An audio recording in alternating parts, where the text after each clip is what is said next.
Hey, does your phone look like this? Do you have these little icons, these apps on your phone? How many do you have? A couple dozen? Maybe more than that? Do you have an idea for one that could improve our lives? Or maybe you've got one that just plain looks cool. Can you patent it?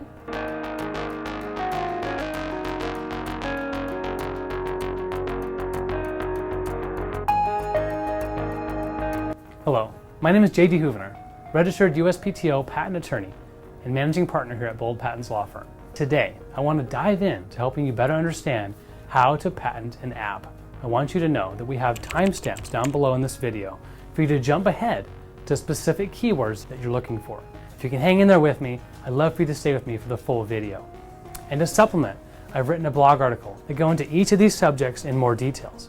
So please go to boldip.com/blog today to click on that blog article. All right, let's jump into the content here. Step number 1, software inventorship and ownership. This is key. I usually work with inventors that are just starting out. And one of the things I always flag initially is I ask, hey, what is your day job? Some of them are working on the project on the side, moonlighting, and it's a key part of making sure we have protection for that inventor to look at their employment contract, making sure that their employer isn't going to own what they're inventing. So before we get started, and certainly before we take their money, I want to make sure we're clear about ownership. Secondly, it's almost always the case that people are working together. When it comes to software, there's so many moving parts, whether it's development, user testing, getting things off the ground, you're usually working with more than one person. So co-inventors need to be pulled in very early in the process so that we get as much about the invention up front. Step 2, researching other apps. And this is something I encourage my inventors to do. Before they start working with us and before we start moving too much further along, we've got to make sure that they're convinced that what they're doing is new.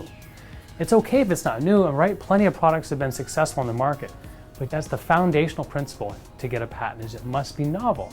So take a look, research other apps, and prove to yourself that what you're doing is different.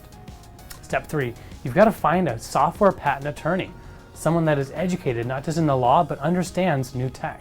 So a software patent attorney is one that's going to help walk you through the details of the specification, the way that formatting is going to work on the drawings, user interfaces, graphical user interfaces, digital, virtual reality interfaces, the cutting edge, right? This is super important. You have an attorney not only with the legal background, but someone that has that software background in terms of education and working with inventions that have been successfully patented.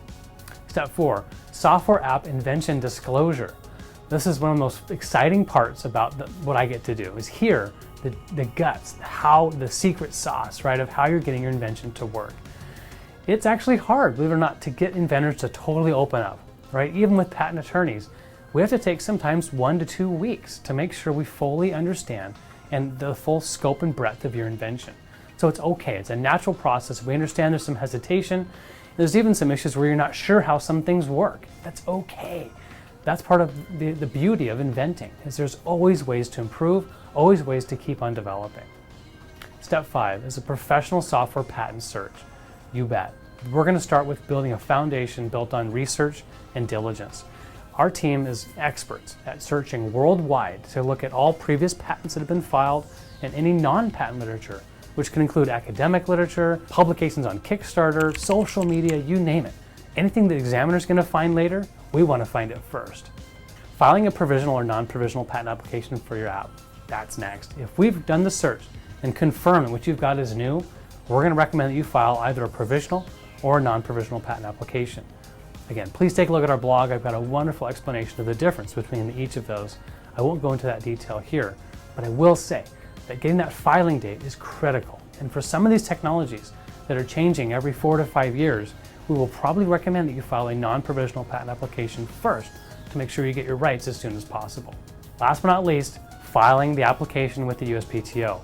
This is the least glamorous process, right? But we're going to work with you with our paralegals to get the application data sheet, the invention disclosure statement, and all the right oath and declaration documents put together so that your invention is filed properly the right way the first time.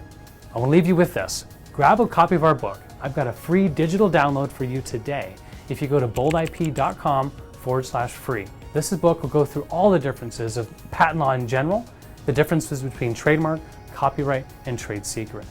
I'm so glad you watched this video. Go big, go bold.